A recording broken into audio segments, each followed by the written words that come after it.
Hello दोस्तों, स्वागत है आपका एक बार फिर से हमारे इस वीडियो में, जहां पर आज हम अपने सर्कुलर फ्लो ऑफ इनकम के सेकंड पार्ट की बात करेंगे। और इस वीडियो में हम कवर करेंगे हमारे 3 टॉपिक्स को, जो कि हैं सर्कुलर फ्लो का मॉडल, लीकेजेस एंड इंजेक्शंस और स्टॉक एंड फ्लो वेरिएबल। तो सर्कुलर फ्लो ऑफ मॉडल से हम शुरुआत करेंगे, जिसमें हम अपने 2 सेक्टर इकोनॉमी मॉडल की बात करेंगे। तो ऐसा होता है स्टूडेंट्स कि वैसे तो हमारी इकोनॉमी में 4 सेक्टर होते हैं मैक्रो इकोनॉमिक्स के पॉइंट ऑफ व्यू से, लेकिन हमारे क्लास 12th के सिलेबस में केवल हम 2 सेक्टर मॉडल तक ही रिस्ट्रिक्टेड हैं, तो हम उसी की बात करेंगे। तो हमारे यहाँ जिन 2 सेक्टर मॉडल की हम बात करते हैं वो होते हैं हमारे हाउस होल्ड एंड बिजनेस, और इन्हीं 2 सेक्टर्स के बीच में circular flow of income take place होती है। यानी कि इन्हीं 2 सेक्टर्स के बीच में गुड्स एंड सर्विसेज का फ्लो होता है और उसके करस्पॉन्डिंग मनी का फ्लो होता है। तो अब हम इसी को समझेंगे, लेकिन इसको समझने से पहले हम ये समझते हैं कि ये जो हमारा इस सर्कुलर फ्लो में जो फ्लो है ये कितने तरीके का है और क्या है। तो फ्लो होते हैं हमारे 2 तरीके के, एक होता है हमारा रियल फ्लो और दूसरा होता है हमारा मनी फ्लो। रियल फ्लो को हम लोग फिजिकल फ्लो भी कहते हैं और मनी फ्लो को हम लोग नॉमिनल फ्लो बोलते हैं।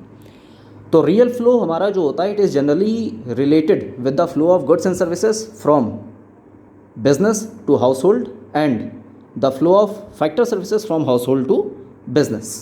यानी कि जो हमारा रियल फ्लो होता है ये जनरली रिलेट करता है हमारे हाउस होल्ड से फैक्टर सर्विसेज का फ्लो जो कि बिजनेस की तरफ हो रहा है, और गुड्स एंड सर्विसेज का फ्लो जो कि बिजनेस से हाउस होल्ड की तरफ हो रहा है।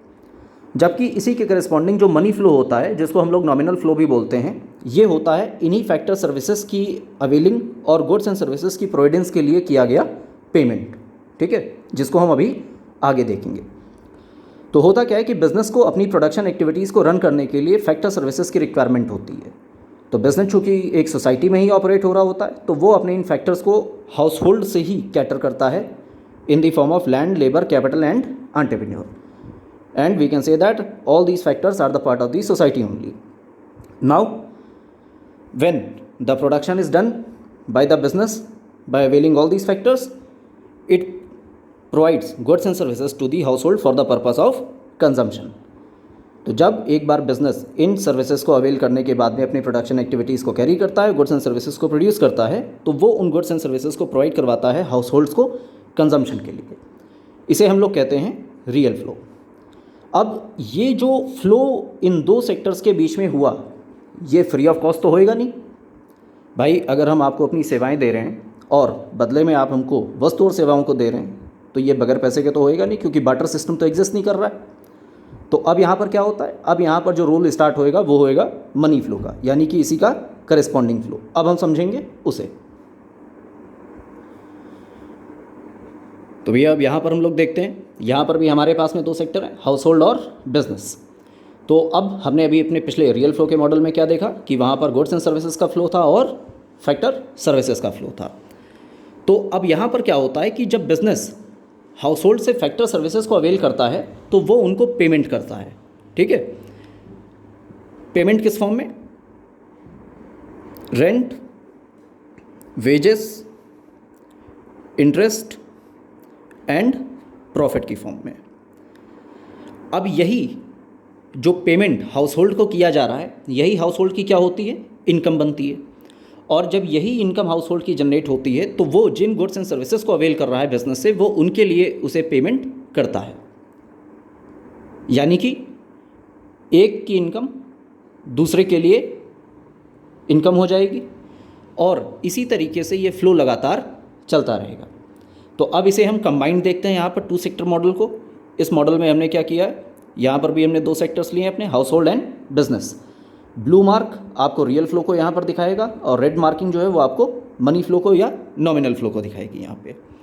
तो यहाँ पर हमने कंबाइंड इसको बना दिया। हाउस होल्ड्स ने क्या किया, सबसे पहले फैक्टर सर्विसेज को प्रोवाइड किया बिजनेस को।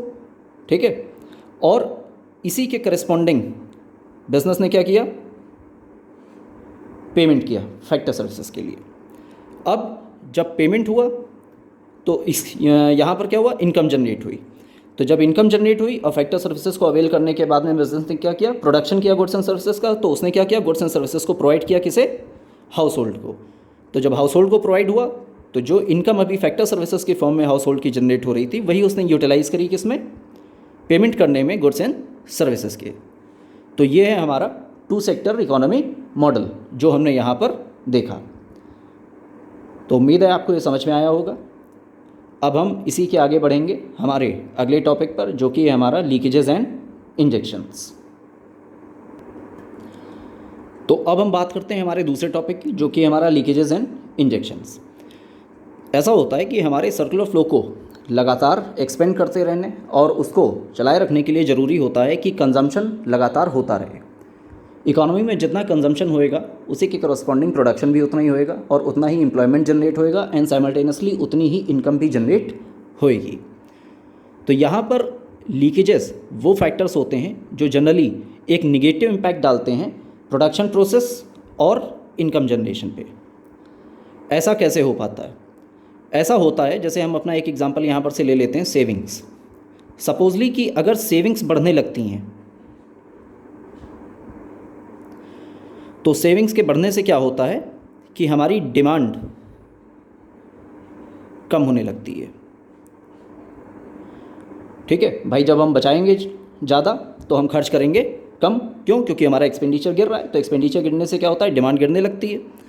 तो डिमांड गिरने से क्या होता है, जो प्रोडक्शन होता है वो क्लियर नहीं हो पाता है और उसका स्टॉक होने लगता है, यानी कि प्रोडक्शन पाइलिंग होने लगती है। प्रोडक्शन पाइलिंग होने से क्या होता है कि रेवेन्यूज़ जनरेट नहीं होते हैं, और रेवेन्यूज़ जब जनरेट नहीं होते हैं तो अपनी कॉस्ट को मिनिमाइज़ करने के लिए क्या होता है कि एम्प्लॉयमेंट गिरने लगता है।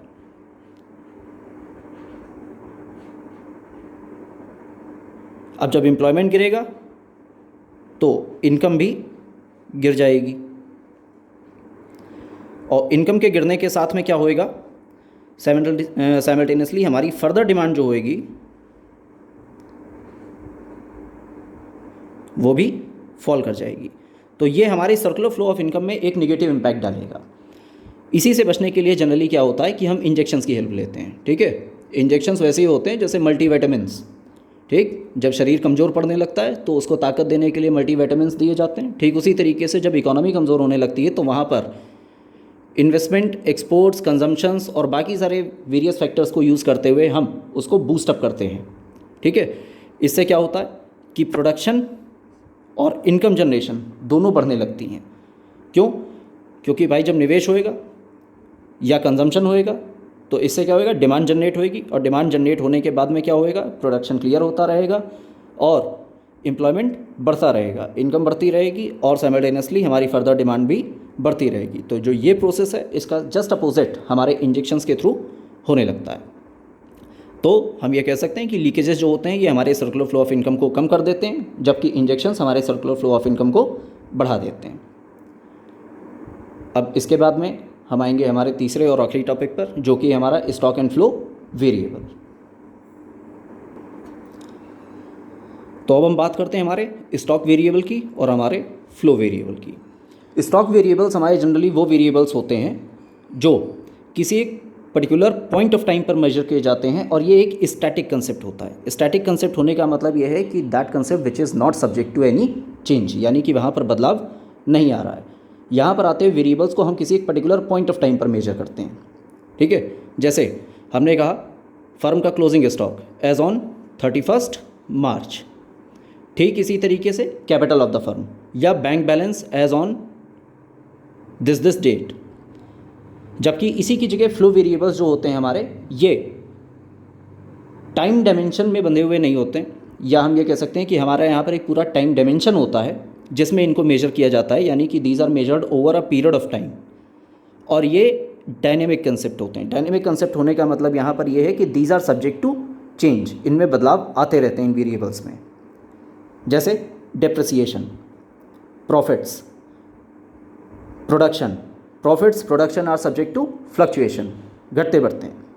ठीक उसी तरीके से डेप्रिसिएशन जो है, डेप्रिसिएशन भी over the period of time apply किया जाता है।